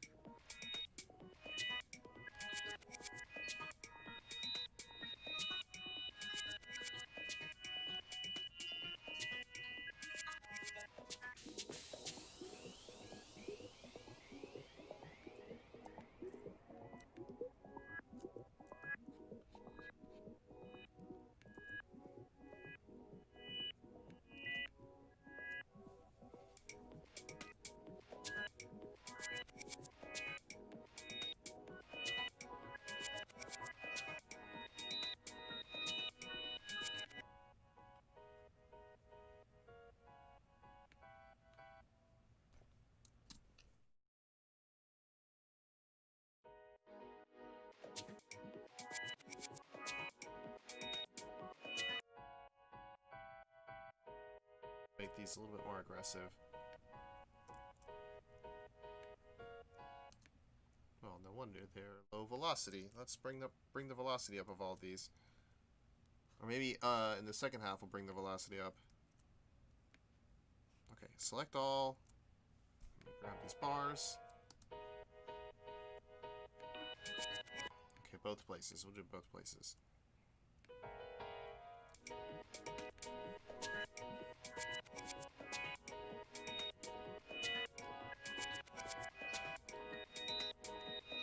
So before,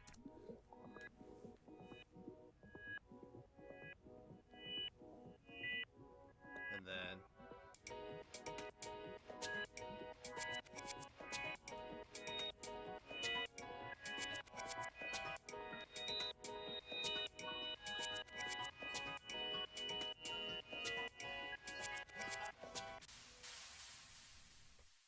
more transition effects will happen down here at the bottom, and we'll continue this at a later date because we are going on quite a little bit past our time here. I mean, we did start at 11:45, but we're coming up now to 1:50, and we've done, I'd say, well, I wouldn't say enough for today, but just to keep the videos somewhat consistent in time, I like to cut off around the 2-hour mark. But we've got our work cut out for us. That's the good part. We've set it up so that we've got a goal in mind. We did a bunch of random things, and which seems to be the case with whenever I walk up to the producer desk, you know, and work on things. It always seems to be the case. I just kind of jump around and talk about many different. Well, not really talk about much this time. Actually, it was more just focusing and producing. You know, I suppose it is time for. I suppose I could rebrand these videos as like just production with me, rather than this is just BVMP Live. Because BVMP Live is going to encompass a lot more than just the production streams. It's going to be BVMP Live as a whole is one of our kind of. It's just kind of the umbrella, right? And then there's going to be others operating, I guess you'd say streaming under BVMP Live and doing different topics, perhaps more theory related or instrument related or ensemble related. And those can have their own categories, their own playlists. So coming forward, we will be categorizing these videos and editing them down so that they will be a series as a playlist that you can watch, and it should cut down on most of the dead air. But that's all for today. I'm going to come back tomorrow, and we're going to continue our work here, and we'll be discussing future plans with this whole BVMP Live thing and the BVMP situation in general. And I'll be making sure that I emphasize that next stream. The beginning of next stream, we'll talk about just overall plans for this and BVMP overall, because I want to sort of evolve this a little bit and branch out rather than just talk about Ableton and production and all that. I'm obviously enlisting the help of BVMP to talk about other topics and do it in other scenarios and from other people's angles, from other perspectives. I shouldn't be the only person teaching. I should be one of many angles, of many voices, of many points of view around a similar topic. And we could do, and we'll probably do some sort of particularly tailored videos for tutorials on certain music theory topics where we all participate, and those will get their own categories, and that will get its own title and all that. But still, just the stream for now. And I mean, we're making plans today. I'm talking with the execs, the people up, the higher ups. You know, we're gonna get some more interesting content out there. And that's not to denounce what was going on now, but just a little bit more variety in terms of look forward to it, and also look forward to, hopefully, let's just hope in our minds that back to being in person, because there's no better way to teach than in person, I believe. But we're doing the best we can here. So, till next time, check in and yeah, have a good day. If you're watching to the end, I'm surprised that you survived my rambling for this long. But hey, you're here now. So thank you. I don't know what else. Here's a cookie, I guess. All right. See you later. Tomorrow, Tuesday, 11:30.